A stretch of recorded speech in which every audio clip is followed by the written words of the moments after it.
اس کے علاوہ یہ بھی بتایا جاتا رہا کہ فارن آفس کے علاوہ جو اس وقت کے آرمی چیف تھے ان کو بھی یہ پتہ تھا کہ میں یہ دورہ کرنے جا رہا ہوں، ان کی اجازت اس میں شامل تھی، رضامندی شامل تھی، جتنے بھی متعلقہ ادارے تھے ان تمام کو یہ پتہ تھا، ان کے نالج میں تھا، ان کے علم میں یہ بات تھی کہ میں رشیا کا دورہ کرنے جا رہا ہوں، اور باہمی رضامندی کے ساتھ پھر تحریک انصاف کا چیئرمین جو اس وقت پاکستان کا وزیر اعظم تھا وہ رشیا کے دورے پر گیا تھا۔ مگر آج امریکہ کے جو ترجمان ہیں محکمہ خارجہ کے میتھیو ملر، وہ یہ تسلیم کرتے ہیں کہ ہم نے اپنی تشویش کا اظہار کیا تھا۔ اصل میں گیم اسی وقت شروع ہوئی تھی جب تحریک انصاف کے چیئرمین نے رشیا کا دورہ کیا تھا۔ اب اس سائفر میں اور کیا لکھا ہوا ہے؟ اس سائفر میں ایسی گناؤنی قسم کی تمام چیزیں شامل ہیں جو بار بار ہم سنتے رہے، زبان زدیں عام رہی، اور پھر ہم نے دیکھا کہ اس نو کانفیڈنس کے بعد پاکستان کے اندر جو سیاسی بحران تھا وہ بہت زیادہ شدت اختیار کر گیا تھا، اور اس سیاسی بحران کی وجہ سے ہم نے یہ بھی دیکھا کہ جو کہ تحریک انصاف کے سپورٹرز تھے یا اس کے چیئرمین کے حامی تھے، ان کے اور فوج کہوں یا اسٹیبلشمنٹ کہوں، ان کے اور دیگر سیاسی جماعتوں کے خلاف وہ صف آرا ہوئے۔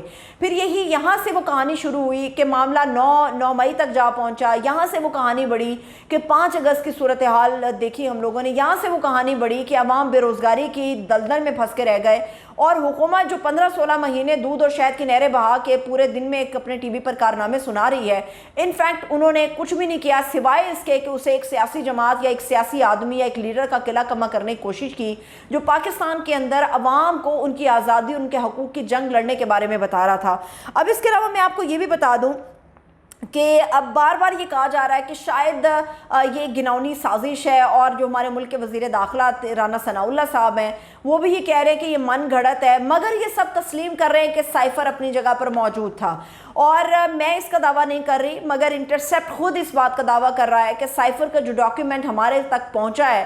وہ فوج سے متعلق کوئی آدمی ہے جس کی طرف سے یہ ڈاکیومنٹ ہمارے تک پہنچایا گیا۔ یہ بہت بڑی بات ہے، اگر سب اس کو جھوٹ کہہ رہے ہیں تو یہ ایک بہت ہی گھناؤنا جھوٹ ہے، مگر پاکستان کی سیاست اس وقت مکمل طور پہ اپنا رخ بدل چکی ہے، کیونکہ اس سائفر کے اس ایک صفحے، اس ایک دستاویز کی وجہ سے پاکستان کے اندر عدم بحران پیدا ہوا، پاکستان کے اندر عوام کا دیا ہوا مینڈیٹ زور زبردستی سے چھین لیا گیا، پاکستان کے اندر مقبول عوامی لیڈر کو اٹک جیل کی بیرک کے اندر گھسا دیا گیا، پاکستان کے عوام کے مستقبل کے بارے میں نہیں سوچا گیا، دوسرے تمام مقتدر حلقوں کو مزید طاقتور کرنے کے لیے قانون سازیاں کی گئی تاکہ اپنے لیے راستے ہموار کیے جا سکیں۔ اب دیکھنا یہ کہ سائفر کا یہ جو معاملہ ہے کہ یہ اونٹ ہے کس کروٹ بیٹھے گا، اور یہ بہت بڑی کامیابی ہے اس وقت تحریک انصاف کے لیے۔ اندر کی خبر یہ ہے کہ وہ تمام لوگ جنہوں نے تحریک انصاف کو چھوڑا تھا اب وہ واپس آنا چاہ رہے ہیں۔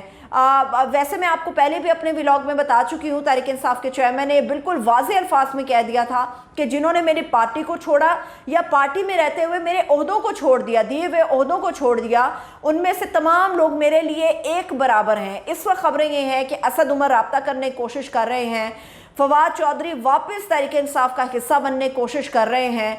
یہاں پر اس وقت الٹی گنتی شروع ہو چکی ہے، الٹی گنتی ان تمام سیاسی جماعتوں کے لیے شروع ہو چکی ہے جو اس ایک سیاسی جماعت یا اس ایک شخص کو ہرانے کے لیے، دمانے کے لیے، اس کی سیاست کو دفن کرنے کے لیے، اپنی بقا کے لیے ایک ہوئی تھی۔ آج ان تمام سیاسی جماعتوں کی الٹی گنتی شروع ہو چکی ہے۔ اب دیکھنا یہ ہے کہ اٹک جیل کے اندر جو موجود ہے قیدی نمبر 804 میں کہوں، 539 اسے کہوں، اب اس کا کیا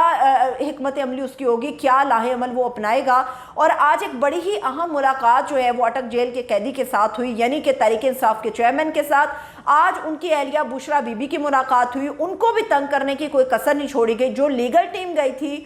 تحریک انصاف کے چیئرمین کی، ان کو نہیں ملنے دیا گیا چیئرمین سے، مگر بشرا بی بی کی آج تحریک انصاف کے چیئرمین سے اٹک جیل کے اندر ملاقات ہوئی۔ پہلے ناکے پر انہیں آدھا پونا گھنٹہ روکا گیا، اس کے بعد ان کی لیگل ٹیم کو نہیں جانے دیا گیا، مگر بشرا بی بی کی ملاقات ہوئی ہے۔ اس عام ملاقات کے اندر بہت سارے ایسے معاملات ہوں گے جو کہ بشرا بی بی کے ذریعے کنوے کیے جائیں گے ان کی جماعت یا ان کے اہم لوگوں تک، ان کی لیگل ٹیم تک، اور آگے ہم دیکھیں گے کہ پاکستان کا سیاسی منظرنامہ جو ہے وہ ہمیں مزید تبدیل ہوتا ہوا نظر آ رہا ہے۔ الیکشن کمیشن کی جو ایک بہت بڑی شکست تھی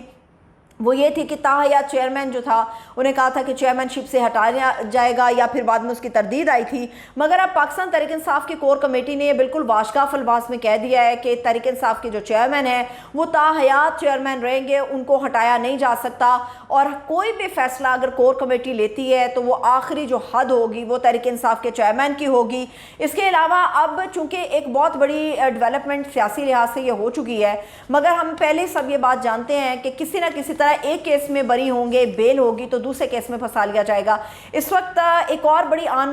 مشکل آن کھڑی ہوئی ہے، وہ ہے 190 ملین پاؤنڈ کا سکینڈل۔ اس کے اندر جو ضمانت ہے وہ عدالت کی طرف سے خارج کر دی گئی ہے، توشہ خانہ ٹرائل کیس کے حوالے سے بھی ہم نے دیکھا ضمانت خارج ہو گئی تھی۔ تو آج جو بڑی عام ملاقات ہوئی اٹک جیل کے اندر بشرا بی بی کی، دیکھ رہی ہے کہ اب کیا ڈیولپمنٹ ہمارے سامنے آتی ہیں۔ کیئر ٹیکر سیٹ اپ کو لے کے بھی ظاہری سی بات ہے کہ وہ چیئرمین کی جو گفتگو ہے یا ان کی ہدایات ہیں وہ پارٹی کے دیگر لوگوں کو جو بڑے قریبی سمجھے جاتے ہیں یا ان کی لیگل ٹیم تک پہنچائی جائے گی۔ اس کے علاوہ بار بار کوشش ہو رہی ہے کہ کسی طرح سے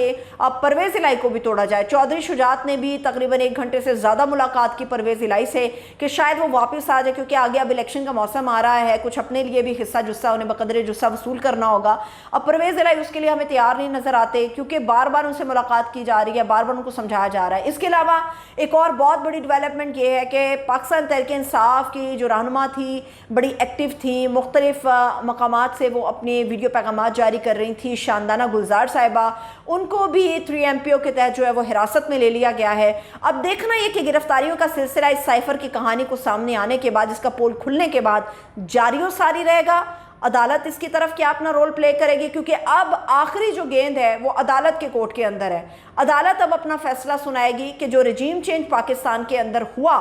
اس کا اصل ذمہ دار کیا ہوگا، اور یہ دیکھنا ہے کہ یہ ساری چیزیں آئندہ الیکشن پر کتنی اثر انداز ہو سکتی ہیں۔ مجھے اجازت دیجیے، اپنا خیال رکھیے، خدا حافظ۔